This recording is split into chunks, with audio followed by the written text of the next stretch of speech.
Buenas noches, jóvenes.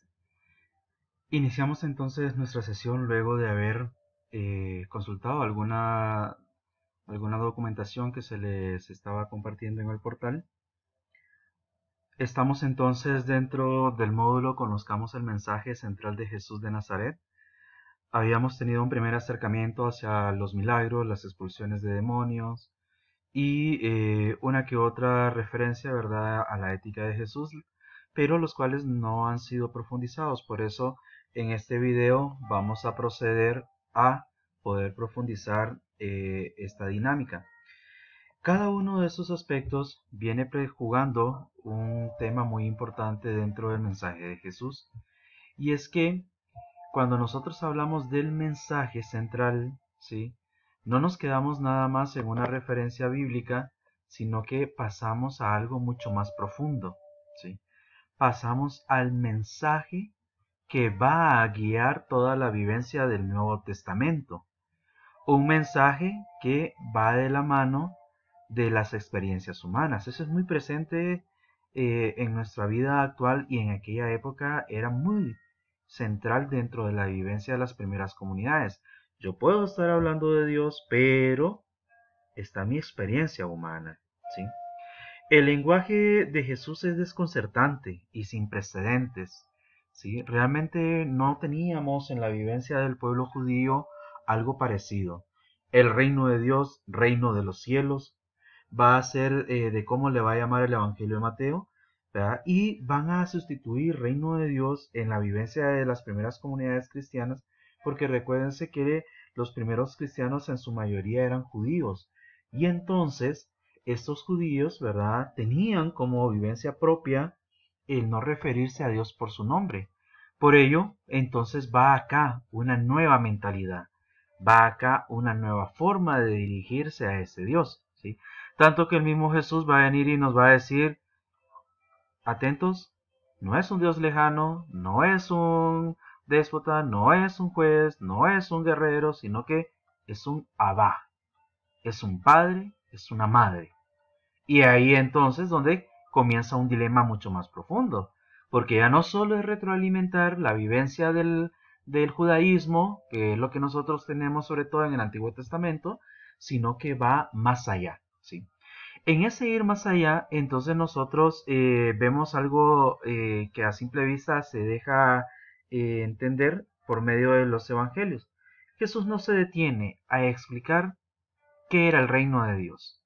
Al parecer, no le resultaba fácil comunicar por medio de conceptos lo que vivía en su interior, ¿sí? Y entonces va a hacer acá la importancia del capítulo 5 que ya habíamos profundizado en torno a la necesidad de recurrir a un género literario, y este va a ser las parábolas, ¿sí?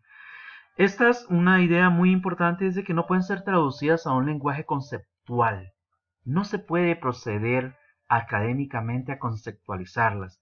Tiene que dejarse fluir en esa riqueza de su lenguaje metafórico, de esa riqueza de una vivencia real campesina de aquella época, y aquella época viene y nos retroalimenta, nos ilumina nuestra actualidad. Por ello, un subtema muy importante que desarrollaba Pagola en su libro es la vida es más que lo que se ve, ¿sí? Y es que eso era lo que Jesús trataba de infundir, ¿sí? ¿Estará Dios actuando calladamente en el interior de nuestro propio vivir? ¿Estará ahí el secreto último de la vida? O sea, es como una de las cosas que nos va haciendo referencia este tema del reino de Dios, y sobre todo la referencia a buscar algo más dentro de nuestra actualidad. Como bien lo decía una película, ¿verdad? La vida es bella, sí, es muy bella. Por experiencia personal, jóvenes, yo se los digo, ¿verdad? Nunca duden que vale la pena vivirla. Con sus tropiezos, pero es una de las experiencias más lindas que tenemos como seres humanos. Reconocer nuestras limitaciones, valorar nuestras fortalezas y desde ahí buscar cómo ir creando nuestra propia vivencia, ¿sí? Entonces, ¿será así la fuerza de Dios escondida en la vida? ¿Cómo así? ¿Sí? ¿Será así? ¿Será de que esa fuerza de Dios también tiene sus limitaciones? Algunos expertos vienen y nos dicen, no es que sea tanto una limitación, sino que es una nueva forma de darle paso al ser humano. Y entonces aquí viene uno de los temas muy complejos dentro de la vivencia religiosa bíblica, porque es muy importante venir y meterse a la dinámica del lenguaje. Por eso dentro de todas las ramas metafísicas que se van a centrar en el mundo cristiano, en la teología, siempre le van a dar una importancia al estudio de la ciencia de la filología, el estudio de la raíz de las palabras, porque hay un lenguaje, ¿sí?, muy especial que está envolviendo, ¿sí?, el mensaje de Jesús. Y entonces, si nosotros lo queremos ir descifrando, pues tenemos que dedicarle un poco más de tiempo, ¿sí? Jesús pues va a venir y va a decir, hay un lenguaje religioso, él lo conoce muy bien, él tiene parientes que son sacerdotes, sin embargo él no acude a esa tradición, ¿sí? Él viene y busca un sentido de la realidad y de la vida en su totalidad y radicalidad, ¿sí? Pero desde una vivencia más espiritual. Aquí un recordatorio, ¿verdad? En torno a esa geografía, recordemos, tenemos Nazaret, allá en la parte norte del país, ¿verdad? Tenemos a Jerusalén en la parte sur, la distancia en aquella época es muy abismal por el hecho de que eran días, semanas, ¿verdad? Dependiendo del ritmo y la edad de la persona, para poder movilizarse de un lugar a otro. Entonces, esa dependencia con el templo pues es muy escasa. Entonces, es en este momento, ¿verdad?, cuando viene y se nos hace una invitación, poder ir, ¿sí?, descubriendo el estilo de vida que queremos llevar, las relaciones con los demás, el proyecto de vida que pretendo realizar, pero desde esta vivencia, desde una vivencia donde Dios es una presencia ausente.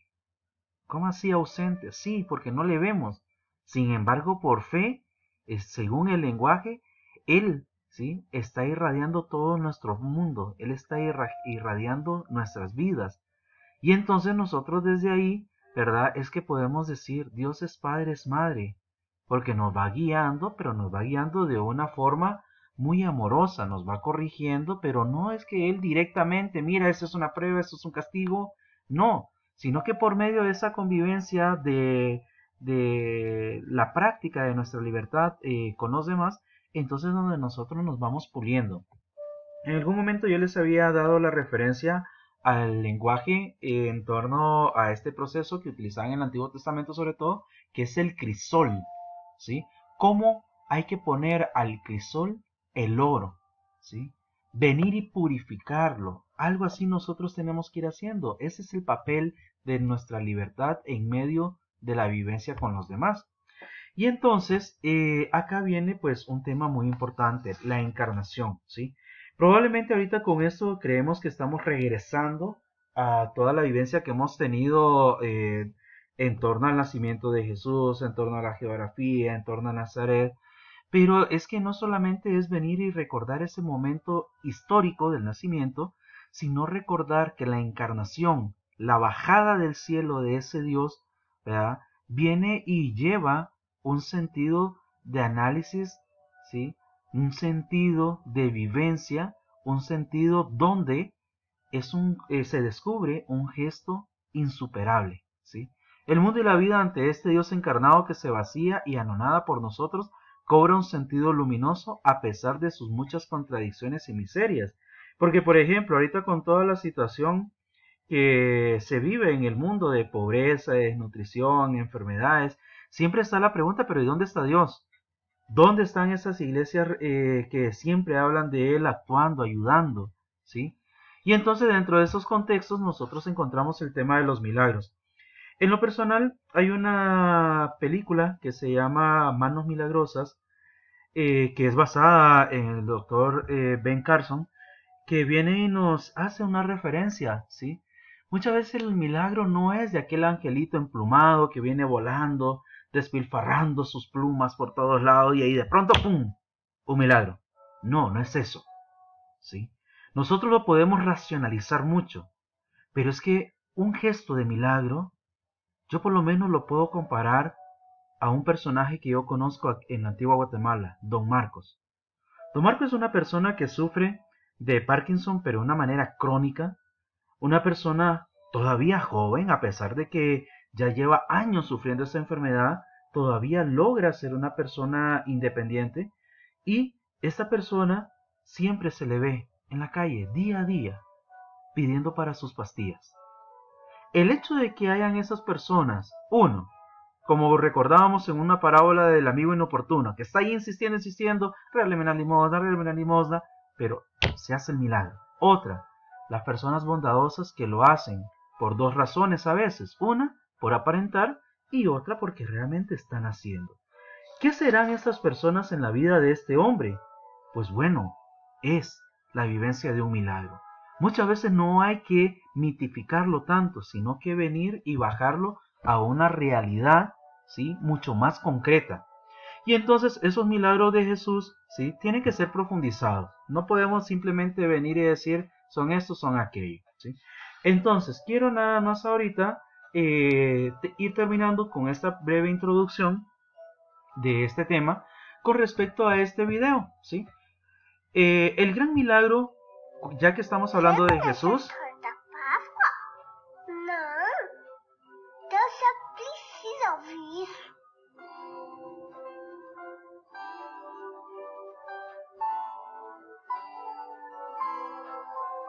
Deus queria muito que a gente ficasse de bem com ele. Aí ele mandou Jesus. E a Páscoa foi quando Jesus foi salvar a gente.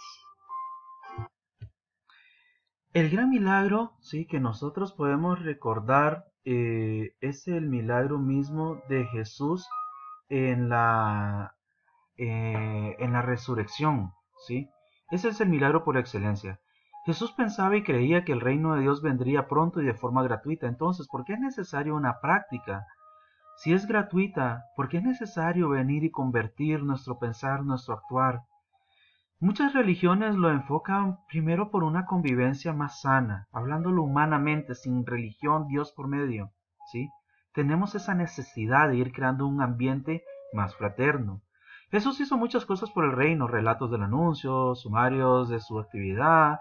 Jesús curó a muchos que adolecían de diversas enfermedades, pasó haciendo el bien y curando a todos los oprimidos por el diablo. Son frases, expresiones que encontramos en la Biblia. Por lo tanto, Jesús no solo es el anunciador, sino el iniciador del reino de Dios. Y el reino de Dios, pues, es algo práctico, ¿sí? Y entonces, dentro de esta vivencia, es que nosotros encontramos estas facetas que tuvo Jesús: milagros, expulsiones de demonios, acogida de pecadores, parábolas, celebraciones. Muy bien, jóvenes, nos quedamos con esta breve introducción y les invito a poder continuar con este tema en el siguiente video.